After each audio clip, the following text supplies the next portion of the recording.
Hello everyone, welcome back to Her Voice. Today we're going to take a look at government organizations or governments. And I want you to look at governments as a living organism. That is, they grow, they evolve, they adapt to the culture and the shape of the people. So we're going to move from republic to democracy to communism and to dictatorship. Every system was built around one question: how should power be adjusted? How should power be organized? And whom should we give power to? And who does that power work for?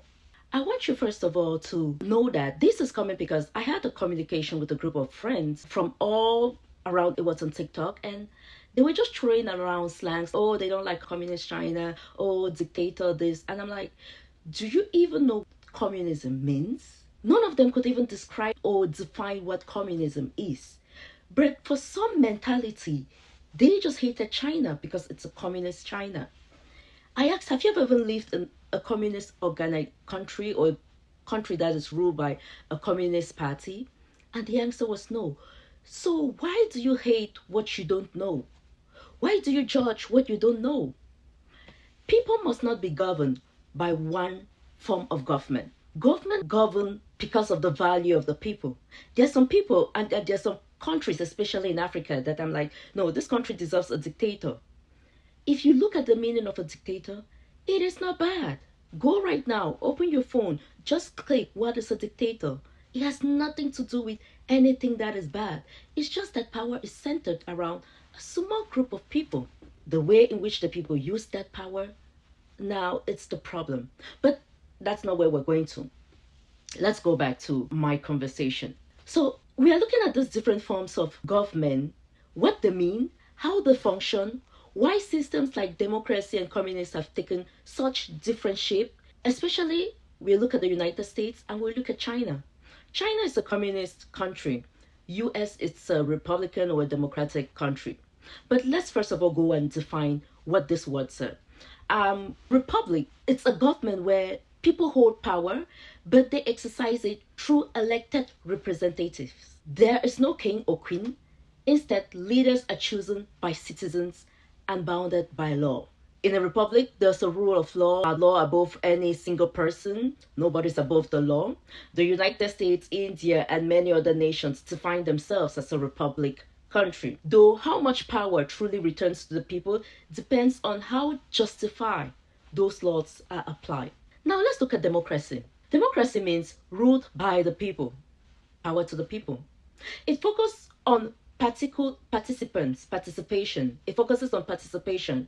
The idea that citizens should have a voice in the decision through voting or direct action. There are two main types of democracy. There's the direct democracy, where the people vote on every single issue themselves. Or there's a representative democracy where the elected officials decide on their behalf. In theory, democracy gives everyone equal power. But in practical, democracy strengths depend on how equal society really is. How much money, media, or influence shapes the decision of the voters. America calls itself a democratic country. Now let's look at the federal system. A federal system divides power between a central government and a regional or state government. It allows local regions to govern themselves on some certain issues, while the national government handles things like defense, currency, foreign policies. The US also identifies as a federal system. Germany, Nigeria also it's a federal system. Then you have the nuance of a decentralized and the non-centralized when it comes to a federal system. Now let's go to communism. Communism was originally imagined as a classless system where the means of production belongs to everybody and the state will eventually wither away. But in practice, the idea took different forms in different regions. The Soviet Union practiced communism. The Soviets practiced communism, what became known as the state communism, where the government owned industries and planned the economy. China, on the other hand, practiced what we call a socialist market hybrid. Some people say a communist capitalism, whatever tone in which people want to refine it. But this is where the state guides development, But private enterprises and competition exist under strong regulations. Soviet Union or the Soviet system, the word Soviet actually means a council in theory. So the Soviet Union was a union of workers or council of workers, group that represented farmers, soldiers, and laborers. But over time, power centralized in one party structure under state control with little room for dissent or anybody come in the midst of it. This shows how ideology often transforms when it meets human ambitions. Now, with all this definition, I want us to, let's dive about dictatorship. So, dictatorship is a system where one person or a group has absolute power, often through, like everybody gives a group of people absolute power, or maybe whatever the seized power. There's really no checks and balance when it comes to dictatorship because the group of people actually decide what goes on, what doesn't go on. Like it's ultimatum that they give everybody, and you have to fall in line. So now, with the definition of all these various forms, and I know there are so many other forms, you need to go in and read about the forms of government, and you'll be wide and troubled at how the 18th or the 16th or the 14th centuries people, the Karl Marxes and every other person, how they were thinking. You'll be surprised to their mind and understand it. Now, let's look at government as a living system. It means that whatever government you're using, even if it's dictatorship, or Soviet Union, a communist, or democracy, Republican, look at them as if they are moving, they are evolving. We all evolve. So too many of our ways evolve. The way you speak when you're an adult is different from the way you're speaking the way you spoke when you were a baby. So look at government as an evolving system. Evolvement in a government goes with the culture of the people, with the economic of the economic values of the people, and the religion sometimes of the people.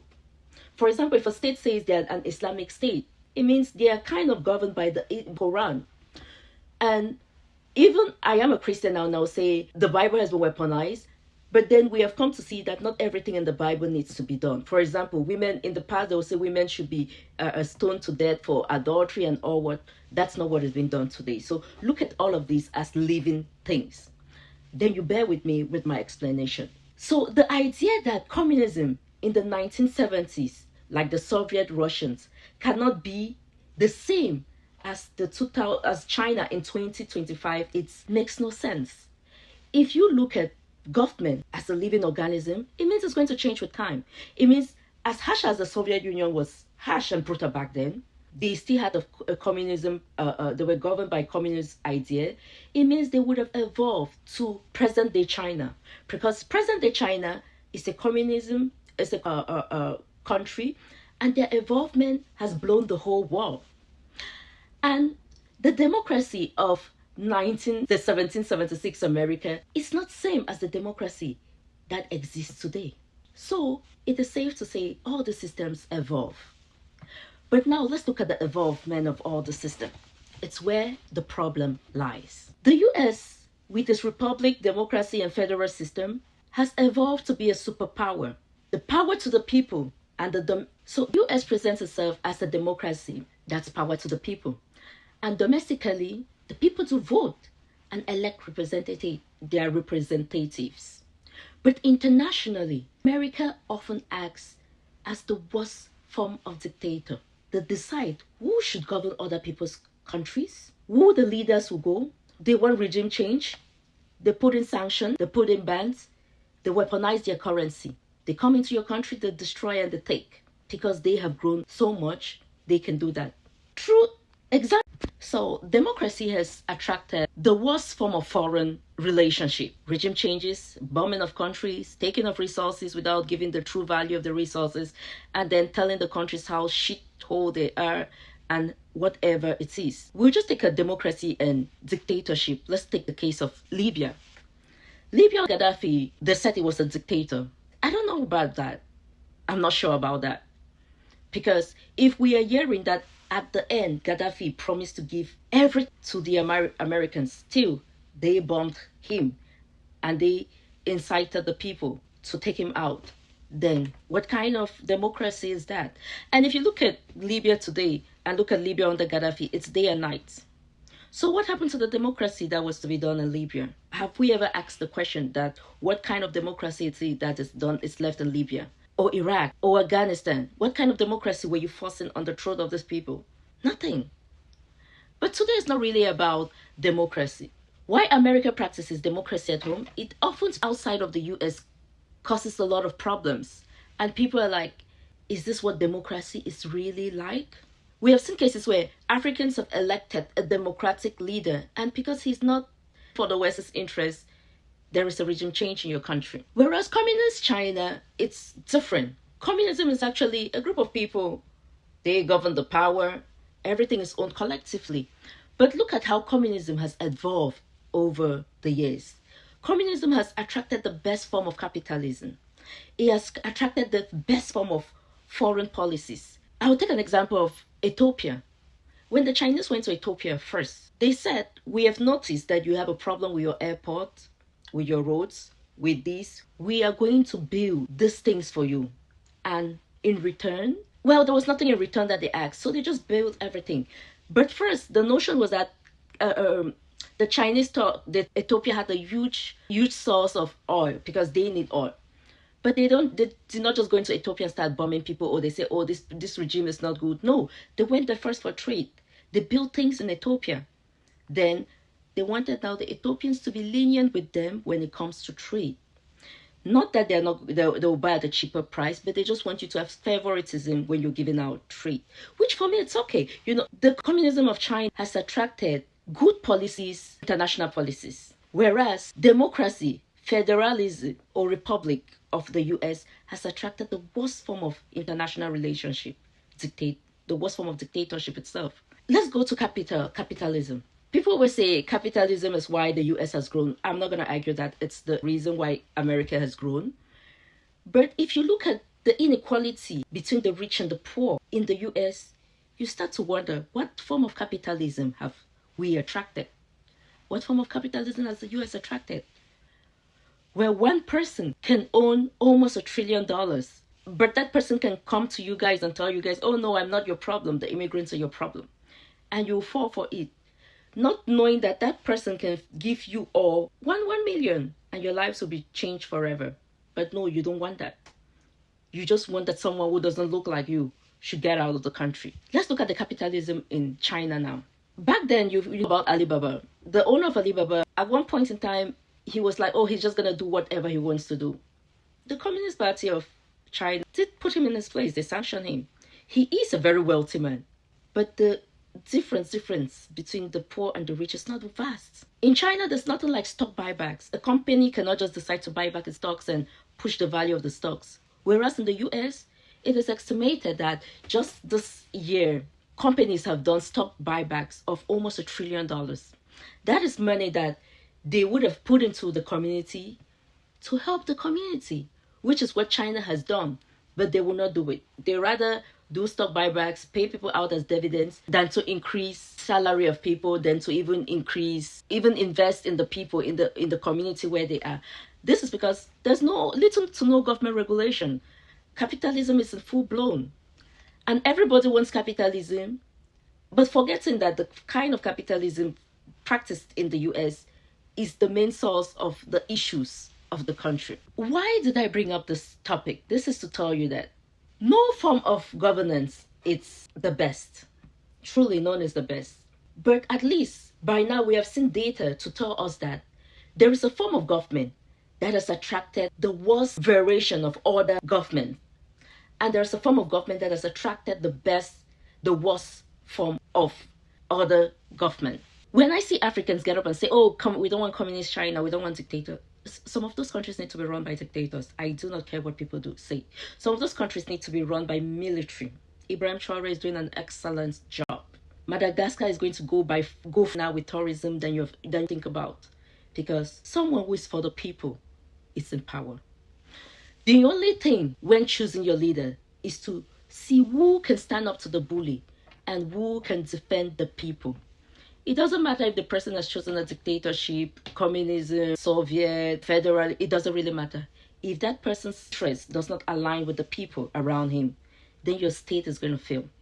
So stop berating military regimes. Stop berating communist regime. Stop berating federal regimes, and you're all for, oh, we want democracy. What do you know about democracy? Show me one democratic elected leader in Africa.